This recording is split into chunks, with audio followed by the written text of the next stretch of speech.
Hello, this is Dr. James O. Webb, and the video I'm about to show you is on installing Hortonworks Sandbox. This is a part of a series of videos I've been doing in regards to Hadoop. The agenda: first we'll download VirtualBox, then we'll download Hortonworks Sandbox, and then we'll do the installation. Here's a listing of some of the previous videos I've done in regards to Hadoop. 1. Installing Ubuntu 16.04 on a virtual machine. In this video, I walked you through the process of how to download a virtual machine, VirtualBox, and how to install Ubuntu operating system on that virtual machine. The next video, Hadoop single node cluster on Ubuntu. During this video, we walk through the process of how to create a standalone version of Apache Hadoop under the operating system of Ubuntu. The next video, installing, configuring, and deploying Apache Pig. On this video, I'll walk you through the process of how to stand up a standalone version of Apache Pig. And then finally, the fourth video is Apache Spark 1.0 and 1.4.1. And again, this is a standalone version of Apache.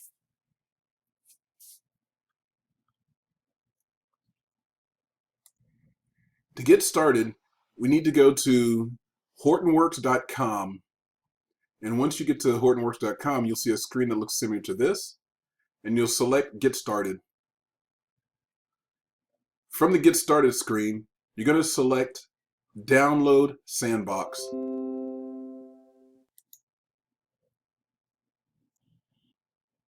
From this screen, you have various platforms in which you can download the Sandbox. One is VirtualBox, VMware, and Docker. We're going to choose VirtualBox. Next, you have to fill out the registration screen. So you'll fill out the registration screen.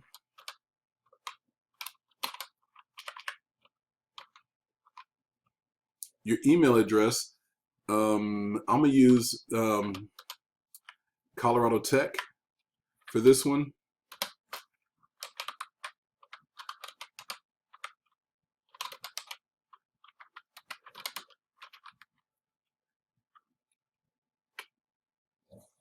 And then you'll fill out the rest of your information.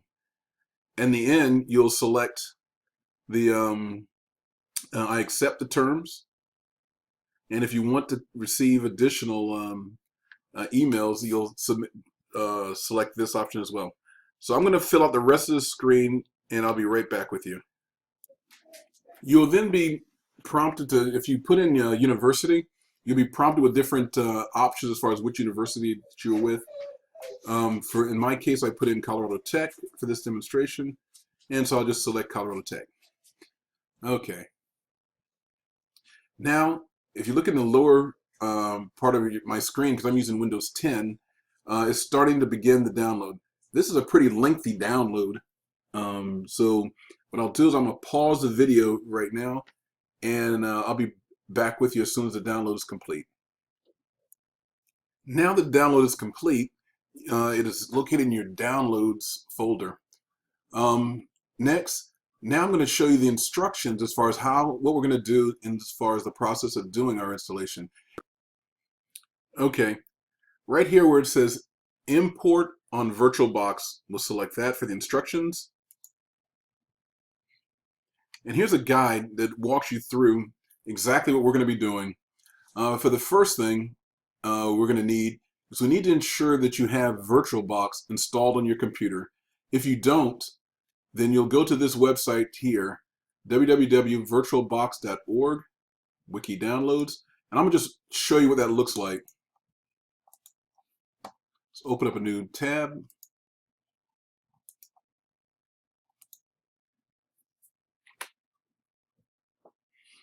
This is where you'll get your download as far as for your VirtualBox.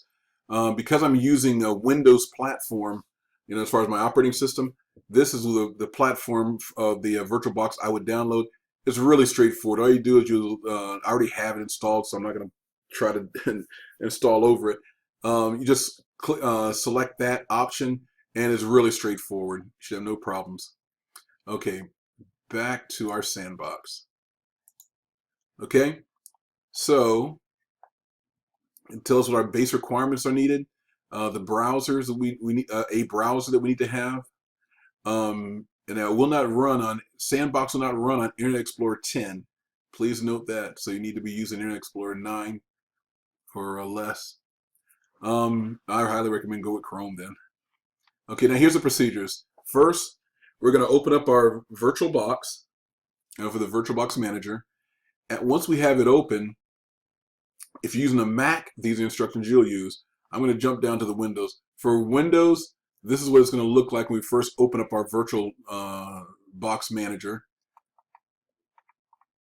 Next, what we'll do is you'll select File, and from the file, we're going to make a few changes. You're going to check just to verify that auto capture is turned off. Then, and this is where you'll check where it says auto capture. It's under Input. Then for Windows, the next thing we'll do is we're going to have to import the appliance. The appliance is that Hortonworks that you just downloaded. We're going to import that in. And the screen will look like this. And all we're going to do is going to click on that little folder, and then we're going to select the wherever we are down from where we downloaded our VirtualBox. We're going to select that, and then we're going to say next. And after we do that, we also want to make sure that our RAM, that we have sufficient RAM, and we're going to be looking for that under our appliances. And then we begin the import. Once it's imported, we'll then be able to press start, and it'll bring up our virtual machine. A very easy install. It's just time consuming. Okay, so again, these are the instructions that we'll use in order to do that. And those instructions, like I said, are right here. Import on VirtualBox. Okay, you ready? Let's get started. Okay, as I opened up my VirtualBox Manager, this is what my screen looks like, because I already have a few VMs running in there. So the first thing we want to do is we're going to go up to File, and from File, we're going to look at Preferences. And under Preferences, that input, again, you want to just make sure that auto capture is turned off. Okay, everything's good there. Then the next thing we need to do is go back up to File, and now we're going to say Import Appliance. We'll select the folder icon to the far right, and let's go to my Downloads directory.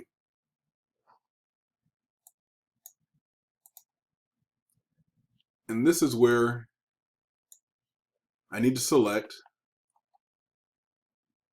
the VirtualBox I just downloaded.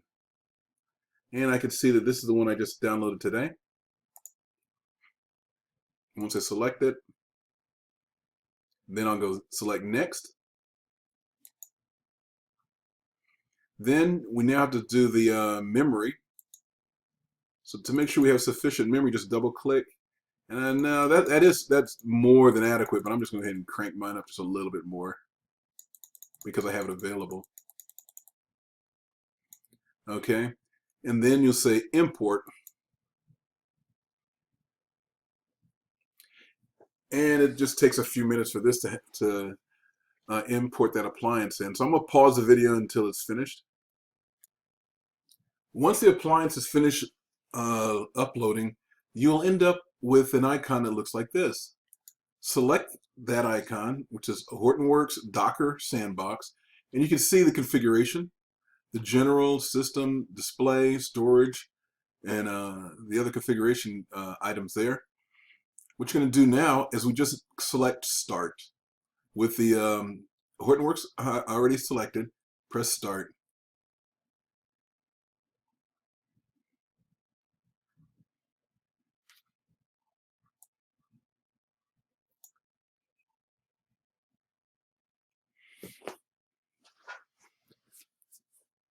After a few minutes, it'll go ahead and start. You could have defaulted to either one of those that you wanted to, but now it's time that it's going to take to build this virtual machine. Now realize this build is going to have everything in it. It's going to have a standalone version of Hadoop, a bunch of the applications that are associated with it, the operating system. So this is a very large build. So it's going to take a little time for it to finish. It's going to average maybe 5, 10, 15 minutes, depending on your system. So I'm going to pause the video at this time and wait until it finishes. Okay, once the build is finished, you should end up with a screen that looks like this. The key thing to note is the IP address here that says 127.0.1.8888. We're going to put that into our regular browser, and you're going to see exactly what's happening here. Also, if we wanted to go right into the operating system from terminal within this platform, all we had to do is press Alt F5. Okay, so right now let's go ahead and put that IP address into our browser. Okay, I put the IP address that we were given, 127.0.0.1:8888 in the browser, and I press return. From this screen, we just launched the dashboard. And as a reminder again, make sure your pop-up blockers are not turned on.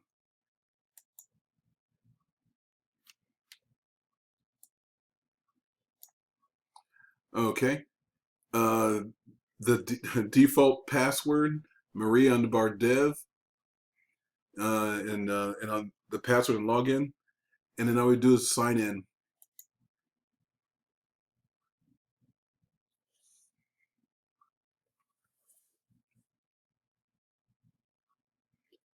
And now our dashboard is up and it's updating.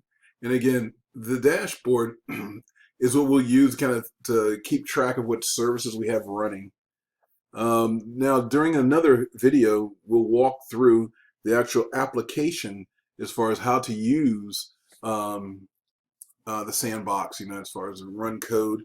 The items that are checked green are the ones that are actually up and operational within your sandbox. Yarn, MapReduce, Hive, Ooze, Zookeeper, Flume, Ranger, and Zeppelin. Okay. The other ones would have to use our terminal to access. Okay.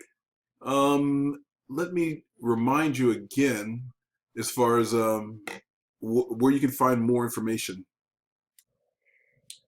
Again, back on this screen, all you have to do is go to tutorials for our VirtualBox. And then from there, it'll give us a wealth of information as far as how to use a lot of these applications that are on there. Spark, hands-on tour of Spark in 5 minutes, Zeppelin. A good place to start also is the getting started with the sandbox. All the things that are in the hello world. Okay, so this should give you an opportunity to kind of play around with a little bit, some real-world examples, and to really get comfortable as far as how to use Hortonworks. Again, it's a wealth of information here in the way of tutorials.